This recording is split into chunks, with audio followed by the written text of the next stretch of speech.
Each year, about this time, I give a reading relating to palliative care. This year is no different, except that I'm a bit earlier, and the reading involves only a few quotes. Across the island of Ireland, Palliative Care Week runs from the 8th to the 14th of September. Supported by the All-Ireland Institute of Hospice and Palliative Care, some of the key members being from Northern Ireland, including Queen's, the Public Health Agency, the Department of Health and Social Care, as well as many individuals who either work in palliative care or research for better ways to deliver palliative care. And here's what I declare an interest, though I don't see it as a conflict of interest. For quite a few years, I was a member of Voices for Care, a voluntary group of people who are interested in improving the quality and availability of palliative care. More recently, I've been appointed to the Board of Directors to the All-Ireland Institute of Palliative Care, and I'm becoming increasingly vocal about the need for improvement as I get older. The theme for this year's Palliative Care Week is You, Me and Palliative Care. For those who might not know what palliative care is, or who recognise the term but don't know much about it, palliative care is care that includes looking after your physical, social, emotional and spiritual well-being. It aims to support you and your family and carers to improve or maintain your quality of life when you're living with a life-limiting illness. Palliative care manages symptoms such as pain, breathlessness, nausea, so that you can continue to feel and to live as well as possible, despite having a serious illness. It aims to improve your ability to participate in your daily activities and to keep doing the things that you enjoy. Palliative care can be offered throughout your life-limiting illness, from the time of your diagnosis, during treatments, and at the end of your life. It can help your family, friends, carers, including in their bereavement. Palliative care facilitates open and honest communication to ensure that decisions about your care, including treatment options, align with your preferences and what's important to you. There are some myths around palliative care. I'll mention a few and dispel a few in the process. It is not only for people with cancer. It can benefit people with any life-limiting illness. It is for all ages. It can benefit people right across the lifespan.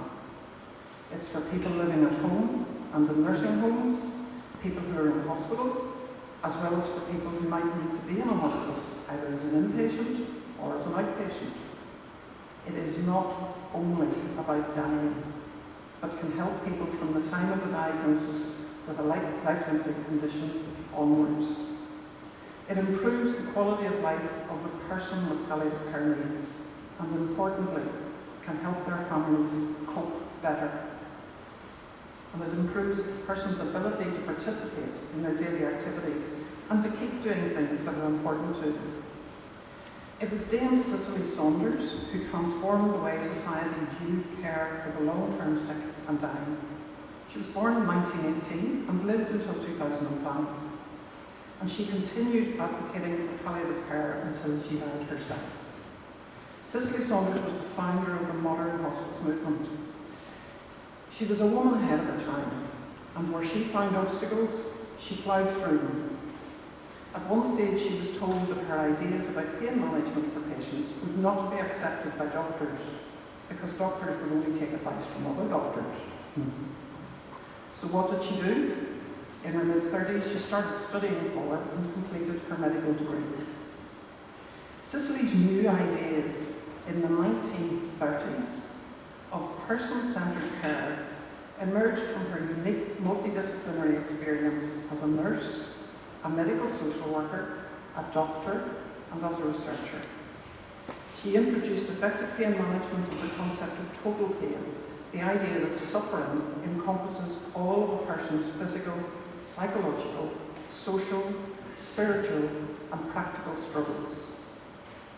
Having such a range of professional experience meant she was well placed to pioneer her strong belief that people should be enabled to die as good a death as possible for each and every person, and to live as good a life as they could, even with a life-limiting illness or disease.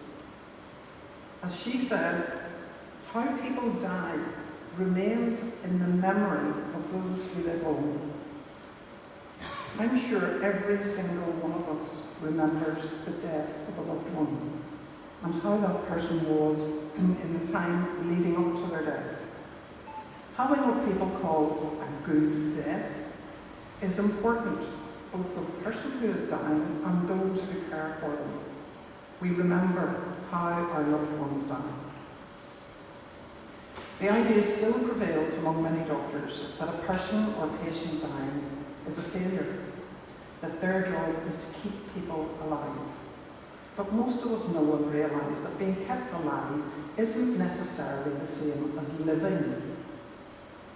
As a GP uncle of Garth's used to say to him, your job is to save life. It's not to prevent death. There's too much preventing death. Cicely Saunders was a great advocate that everyone should be entitled to die peacefully. She insisted in her first hospice, we will do all we can, not only to help you die peacefully, but also to live until you die. And she went on to say, you matter because you are you, and you matter to the end of your life.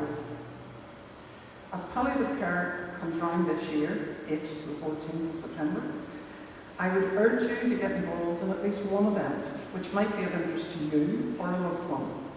There will be plenty of radio and TV programmes covering different aspects of palliative care, with personal experiences shared both from users of palliative care services and from family members of those getting palliative care. Death is an inevitability for every single one of us. None of us are exempt. And I'm sure we'd all like to have a good one. Palliative care is nothing to be afraid of, and it's something we should all be talking about more.